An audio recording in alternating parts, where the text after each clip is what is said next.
जी, मेरे साथ मौजूद हैं मोहतरम फ़ारूक संगानी साहब। आज के आडवाणी फाउंडेशन और सेविंग होम के इस फ्री मेडिकल कैंप में क्या इज़हार ख्याल फरमाएंगे? अस्सलाम वालेकुम। वालेकुम सलाम।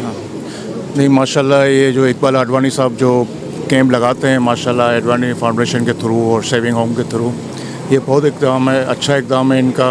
और इससे जो है ना माशाल्लाह जो पब्लिक है, जो गरीब आवाम है हमारी, जो मिडिल क्लास भी है, वो सब इससे फ़ायदा उठा रही हैं। और इस महंगाई के दौर में ये बहुत अच्छा इक़दाम है इनका। और मज़े की बात ये है जो मुझे अभी पता चली है कि ये ज़कात से भी नहीं होती, वाइट पैसों से होती है। तो इससे हर बंदा जो है ना ये फैसिलिटी अवेल कर सकता है। और मैं कहता हूँ कि अल्लाह ताला इनको दिन दुगनी जान तुगनी तरक्की दे, इकबाल आडवाणी साहब को। और ऐसे वो कैंप लगाते रहें, क्योंकि हमारा इनसे कोई पुराना ताल्लुक़ ही है। तो माशाल्लाह हमने देखा है कि इस काम में जो है ना, स्पेशली मेडिकल में, कि उसमें कि वो फ्री कैंप वगैरह या दवाइयों का है जो भी है ये करते हैं। तो अल्लाह ताला इनको जज़ाए खैर दे। शुक्रिया।